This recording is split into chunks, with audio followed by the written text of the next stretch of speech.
लेकिन मनोज तिवारी जिंदा है। जो घर 6 साल पुराना है उसको कोई माई का लाल नहीं गिरा सकता है, मैं आपको दावा करता हूँ। आप देख रहे हैं बिग इंडिया न्यूज़। कामिनी पाल के साथ हमारे कैमरामैन सावंत हैं। आज हम यहाँ पर उपस्थित हैं केशव नगर कॉलोनी, जिसको एक अनऑथोराइज कॉलोनी बताया गया है, जो कि एक 12 साल पुरानी कॉलोनी है। इनके पास इसके सारे डॉक्यूमेंट्स भी हैं, फिर भी यहाँ पर आज इसको तोड़ने के निर्देश आए हुए हैं। कुछ दिन पहले इन लोगों के पास नोटिस आया हुआ था, तो आज बुलडोज़र यहाँ पर आया हुआ है और इन लोगों से कुछ बातचीत करेंगे कि क्या मसला निकला, इनकी समस्या का कोई समाधान है या नहीं है, कहाँ तक इनका निष्कर्ष पहुँचा है। आप हमारे साथ बने रहिए, दिखाते रहेंगे। कहेंगे मैम, आज कहने की हालत में नहीं है। इन गरीब आदमियों को आशियाना उजाड़ा जा रहा है। एक 20 गज, 25 गज, 50 गज मकान कौन बनाता है? गरीब आदमी पेट काट के पूरी ज़िंदगी अपने बच्चों का पेट काटता, अपना पेट काटता, तब जाके वो एक 25 गज का 50 गज का प्लाट ले पाते। फिर उसमें जब ये प्रशासन जब कहाँ पे था, जब वो मकान बना रहा था, जब वो बिल्डर जब जमीन पानी और बिजली का बिल भी पास कर दिया, बिजली के बिल भी, कनेक्शन भी लग चुके हैं, पानी की लाइन डल चुकी है, गैस के कनेक्शन लग चुके हैं और लाइट लग चुकी है। तो उसके बाद सड़क बन चुकी है। समझ नहीं आ रहा मेरे कि कौन सा डीडीए का मास्टर प्लान है जो गरीब आदमियों के घर उजाड़ के बनाया जा रहा है। 25 आप देख सकते हैं। ये इधर जो मकान कोने पे सामने देखा, 35 साल पुराना मकान है। डीडीए में कैसे आ गया? डीडीए में आया तो पहले उन्होंने नक्शा पहले क्यों नहीं लगा जब डीडीए में आ रहा था? तो अब एकदम से सब डीडीए में आ गए। देख रहे हैं कैसे यहाँ पर पीएससी बल पूरा इन जनता पर अपना रोष दिखा रहे हैं। जनता वाकई में आक्रोशित है, क्योंकि आज उनकी ज़िंदगी की कमाई पूरी जा रही है।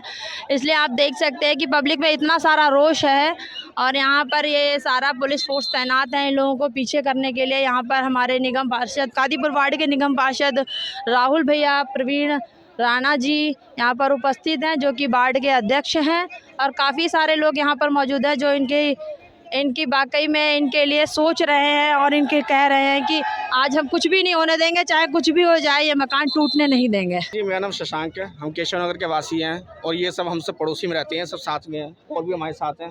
ये सब हम पड़ोसी हैं। जब हम लोग यहाँ नए निर्माण कर रहे थे, आज भी अगर कोई नया निर्माण होता है तो पहले दिल्ली पुलिस पहुँच जाती है, उनको पैसे चाहिए, फिर MCD वाले आ जाते हैं, फिर DDA वाले आ जाते हैं, वो लोग ऑथराइज़ कर जाते हैं, जी आप लोग मकान बनाइए, हमारी तरफ से पूरी छूट है। और साल 2 साल बाद, 10 साल बाद नोटिस आ रहे हैं, जी ये DDA की ज़मीन है, हमने कोर्ट के अंदर से कागज़ कराए। अगर ये DDA की ज़मीन थी तो कोर्ट अंदर से कागज़ नहीं करता, जिसके हम आपको प्रूफ दे सकते हैं। हमारे पास सारी चीज़ें हैं। बिजली के बिल जब अप्लाई किए, टाटा पावर अगर इलीगल जगह होती तो वहाँ पे कभी वो खंभे नहीं लगाती, इन्होंने खंभे लगाए। दिल्ली जल बोर्ड की यहाँ पे लाइन आ रखी है। IGL की तरफ से गैस की इंस्टॉलेशन अभी पिछले 3, 4, 5 महीनों में अभी भी काम चल रहा है, वो भी काम यहाँ पे चालू है। इस तरीके से हम लोगों को केवल परेशान किया जा रहा है। हम ये कहना चाहते हैं कि हमारी तरफ से जो पैसे दिया गया या जो DDA के अफसरों ने पैसे खाए, उसका क्या हुआ? जब ये कॉलोनी बस रही थी उस समय क्या आलम था? क्या उस सर समय जब सूचित किया गया था? कोई यहाँ सूचना नहीं थी। आज भी ये कॉलोनी जो बसी है, ये हमारे सामने बसी है। हमारे सामने एक खेत था। यहाँ जब प्रॉपर्टी बसनी शुरू हुई, हमने इंक्वायरी भी की। DDA वाले कहते हैं जी वो लीगल है। DDA के ऑफिस जाओ तो कहते हैं जी लीगल है, सब कुछ नक्शे में है, एवरीथिंग इज़ ओके। बट जब यहाँ पे काम घर बन जाते हैं, लोग रहने लग जाते हैं, फैमिलियाँ रहती हैं, तो यहाँ डेमोलेशन स्टार्ट हो जाता है। अभी आपके सामने जैसे घर तोड़ दिया गया। अभी आपने खेत में आपने जमीन कैसे ले ली आपने? सर यहाँ पे खेत था, बट यहाँ DDA के द्वारा ये प्रॉपर्टी डीलर को बेचा गया। आपने वेरिफिकेशन की थी इस बात की कि DDA से अप्रूवल है कि नहीं? हमने वेरिफिकेशन की थी, DDA के ऑफिस जा करके हमने कंफर्म किया था। आपने इंक्वायरी की थी? उन्होंने हमें अपना नक्शा दिखाया था। अच्छा, कि नक्शे के हिसाब से आप लोग ओके हो, आप लोग सेफ हैं, कोई दिक्कत की बात नहीं है। अब तोड़-फोड़ कार्रवाई हो रही है? अभी तोड़-फोड़ जो कार्रवाई हो रही है, इसके खिलाफ हम लोग प्रोटेस्ट कर रहे हैं। हम इसके बिल्कुल खिलाफ हैं। अगर DDA की ज़मीन है तो हमें नोटिस दे, टाइम दे, मुआवजा दे। नोटिस तो आया हुआ है। हमारे पास सर नोटिस आया, परसों शाम को रिसीव हुआ कि 5 दिन के अंदर आप मकान खाली कर दो। 9 तारीख का नोटिस है। नोटिस लगा भी गिने चुने 1 या 2 मकान पे लगा है और किसी के साइड में किसी 12 तारीख को लगा है। 9 तारीख का नोटिस 12 को नहीं सर, परसों आया, 12 तारीख को। सॉरी सर, मैं जो है अलीपुर जो तहसील है, अलीपुर तहसील में जाके मैंने पटवारी से बात की कि भाई साहब जो मैं ज़मीन ले रहा हूँ वो ज़मीन कैसी है। उनने कहा कि ये जी एग्रीकल्चर लैंड है, यहाँ पर सरकार की कोई DDA की, ग्राम समाज की, अन्य कोई ज़मीन नहीं है। ये ज़मीन फ्रेश है, आप इसे ले सकते हो, यहाँ कोई विवाद नहीं है। मैंने पूरा जांच पड़ताल करके 4 साल पहले लिया था। और अब सर अब जो है पिछले 3 महीने से यहाँ पर जब ये सब कटिंग हुई है, तब से जाके हमारे तरफ भी ये सारी चीज़ें हो रही हैं। हाँ। जैसे विभाग से आप लोगों ने बात की, सब कुछ क्लीन चिट था, अचानक ये चीजें कैसे सामने निकल कर आई और डीडीए के अधिकारी यहाँ पे आके क्यों तोड़फोड़ कर रहे हैं? डीडीए के कहाँ तक आप लोग को समझ में आ रही चीज़? हमें सर डीडीए ने ये अभी ये सर कुछ भी नहीं बताया कि हम क्यों तोड़ रहे हैं। अभी हमें डीडीए के किसी अधिकारी, मैं डीडीए ऑफिस भी गया था, उनसे पूछा भी मैंने कि आप क्यों तोड़ रहे हैं। उनने जब गरीब बनने से पहले क्या लोग यहाँ डिपार्टमेंट के लोग आए थे? नहीं, कोई नहीं आया था, कोई नहीं आया था। एमसीडी के लोग आए थे और एमसीडी लोग अपना पूजा लेके गए थे, उनको 2-4 हज़ार रुपये एमसीडी वाले ले गए थे, लेकिन डीडीए वाले कभी नहीं आए थे यहाँ पर। अगर डीडीए की जमीन होती तो डीडीए तो यहाँ अपना बोर्ड लगाती। जब पूछेंगे तो अभी बोलोगे नहीं। भैया हम लोग यहाँ हीरालाल मिश्रा नाम है, मैं केशव नगर या बोलो गली नंबर। क्या पूरा मैटर क्या है पूरा विवाद? समझा रहे हैं भैया, वही समझाने की कोशिश कर रहे हैं। मैं यहाँ केशव नगर या ब्लॉक 1 नंबर गली में रहता हूँ, पिछले 6 साल से रह रहा हूँ यहाँ। ठीक है, हमने 2015 में ज़मीन खरीदी थी, तब कोई इशू नहीं था कि ये डीडीए की ज़मीन है, ना आज तक अभी भी कोई बोर्ड लगा हुआ है कि ये डीडीए की ज़मीन है। हमने कोर्ट से कागज़ भी करवाए हैं अंदर से, बिल ऑफ पावर टोनी। अगर कोई डीडीए की ज़मीन होती तो वहाँ उनको वहीं रोकना चाहिए कि आप ज़मीन ये मत लो। क्या आप लोग मैं यही चाहता हूँ कि हम लोगों की ज़मीन लीगल है तो लीगल ही रहे, उसको तोड़ा ना जाए, किसी का मकान ना तोड़ा जाए। जनता प्रतिनिधि क्या आप लोगों के बीच में आए हुए हैं? कोई जनप्रतिनिधि है आपके बीच? जनप्रतिनिधि हम ही लोग हैं, अपने केशव नगर के ही निवासी हैं जो हैं। जिसे आपने चुना है उनमें से कोई आया है? यहाँ से जो एमएलए हैं संजीव झा जी हैं। संजीव झा जी इस वक्त शायद बाहर हैं और उनकी तरफ से निगम पार्षद जी भी आए हैं, इनसे आप बात कर सकते हैं। इनसे आप बात कर सकते हैं। डीडीए नोटिस दे रखे हैं सब, और आप देख सकते हैं तानाशाही। लेकिन जब यहाँ पर घर बन रहे थे उस टाइम पर किसी ने कोई कुछ नहीं करा। अभी 1 महीने पहले इन्होंने नोटिस दिया और आज ये तोड़ने के लिए आ गए हैं। और आप देख सकते हैं यहाँ लाइट, पानी, रोड सारी चीज़ें हैं, उसके बावजूद यहाँ पर घर तोड़ने का इनको नोटिस दे रखा है। अब हम इसीलिए खड़े हैं यहाँ पर कि किसी का घर ना टूटे। आपको क्या लगता है कि बीजेपी का वाकई में राजनीतिक फंडा है क्या? बिल्कुल बिल्कुल। वो अभी 2 दिन पहले आए थे डीसीएम में, उन्होंने बयान दिया कि मेरे खिलाफ षड्यंत्र हो रहा है। अब एक जनप्रतिनिधि ऐसे कह रहे हैं कि मेरे खिलाफ षड्यंत्र हो रहा है, जिसका उनका खुद का डिपार्टमेंट, जिसके वो सदस्य भी हैं और केंद्र सरकार के अधीन डीडी आती है। बस लोगों को बेवकूफ़ बनाना इनका काम है। लेकिन हम यहाँ घर किसी का नहीं टूटने देंगे, चाहे हमें जेल हो जाए, चाहे जो भी धाराएं लग जाए, हम जनता के साथ हैं। रजिस्ट्री कैसे कर दी? सब चीज़ चारों तरफ से तानाशाही और इनका भ्रष्टाचार है और कुछ नहीं है। हम देखो, मेरा कहना ये है और हमारे सारे लोग हैं, हमारी टीम है पूरी, इन लोगों के साथ हैं, किसी का घर नहीं टूटने देंगे हम। उसके लिए जेल जाना पड़े, ये फांसी लटकाएं, जो करें वो कर सकते हैं, कोई दिक्कत नहीं है। हम किसी चीज़ से डरने वाले नहीं हैं। और सबसे मैं ये कह रहा हूँ, देखो पुलिस की ड्यूटी है ड्यूटी करना। हम न इनके साथ में कोई बदतमीजी कर रहे हैं, सुबह से ये साथ खड़े हैं, लेकिन किसी का घर टूटेगा तो हमारा फर्ज बनता है कि हम उसका घर नहीं टूटने देंगे। कोई घर टूटा है?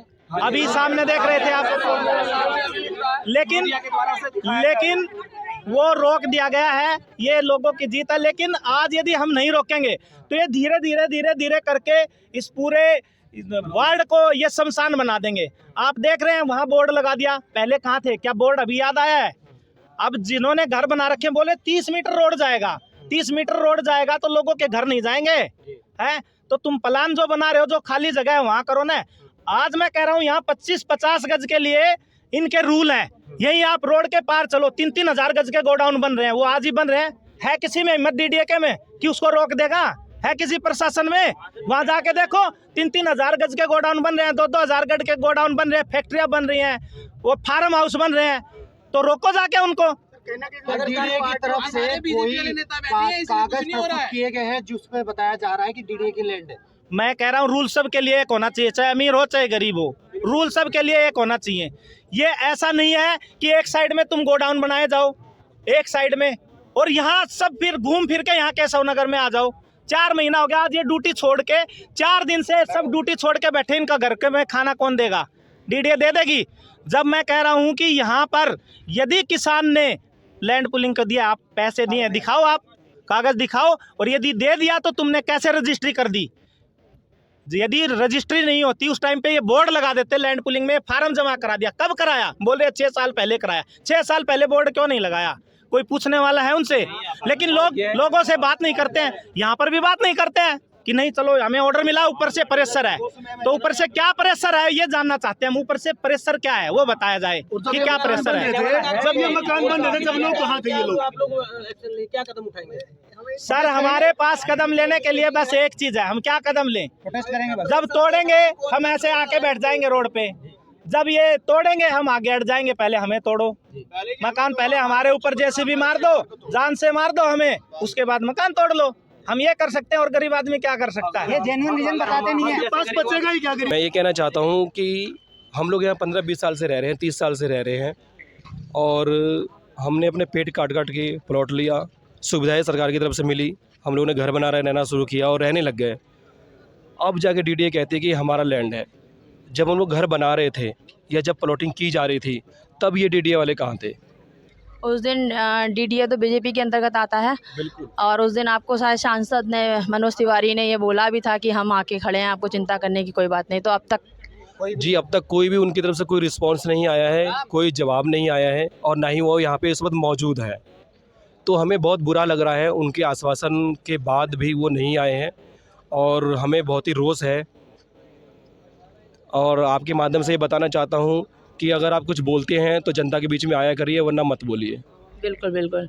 आप देख रहे हैं कि यहाँ पर इन्हें जो भरोसा दिलाया गया है, जिन सांसद ने जिनको इन्होंने वाकई में चुना है, आज डीडीए उनके ही अंतर्गत है। उन्होंने इन्हें आश्वासन भी दिया था उस दिन कि हम आएंगे और आपको चिंता करने की कोई बात नहीं, लेकिन आज यहाँ पर कोई भी उपस्थित नहीं है इनके लिए।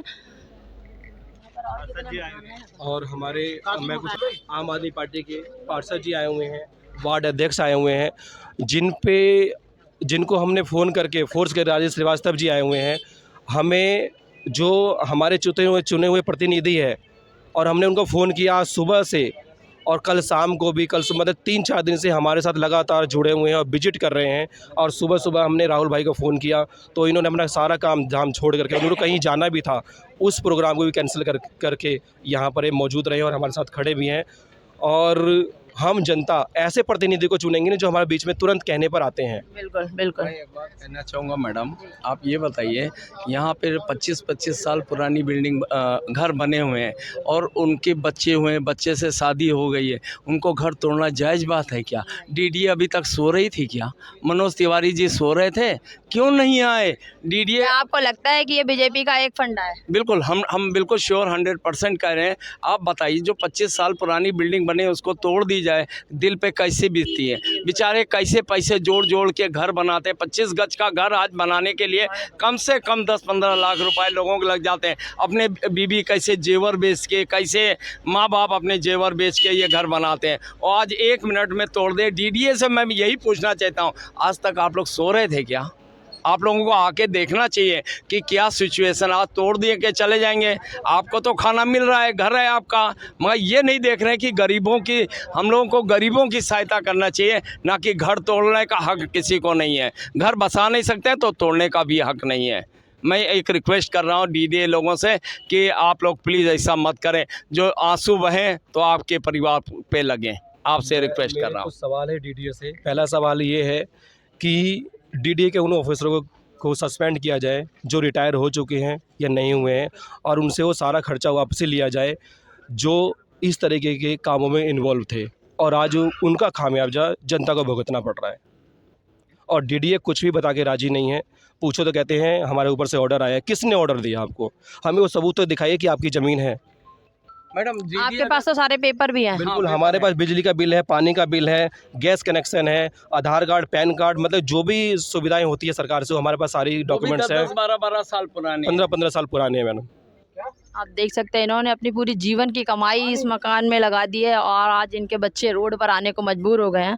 तो इनकी जनता की यही अपील है सरकार से कि प्लीज़ इनका सहयोग करें और इनको घर से बेघर ना किया जाए। और कोई कुछ कहना चाहेगा अपनी कोई बात? रखना चाहता हूँ। मैं एक बात बहुत ज़रूरी रिक्वेस्ट बात मैडम करना चाहेंगे। डीडीएस से पर्सनल रिक्वेस्ट कर रहा हूँ कि इनका घर मत उजाड़ें। घर बनाने के लिए सालों साल लग जाते हैं, उजाड़ने में 1 घंटा जेसीबी मारने से टूट जाता है। मैं एक बार फिर डीडीएस से रिक्वेस्ट करेंगे इन घरों को मत उजाड़ा जाए। पंछी यहाँ बसने से पहले उजाड़ दो, क्या फ़ायदा है। छोटे छोटे बच्चे हैं, इनके परिवार है, बच्चे पढ़ने जाते हैं इन स्कूलों से, तो इनको उजाड़ दिया जाएगा तो ये बच्चे आगे जाके बुरे काम धंधे करेंगे। इसलिए कह रहा हूँ इनको उजाड़ने मत दिया जाए, एक रिक्वेस्ट है। बिल्कुल, मैं भी अपने चैनल के माध्यम से ये कहना चाहूँगी कि इनकी बात को सुना जाए और प्लीज़ इनके दर्द को समझा जाए और इनको घर से बेघर ना किया जाए।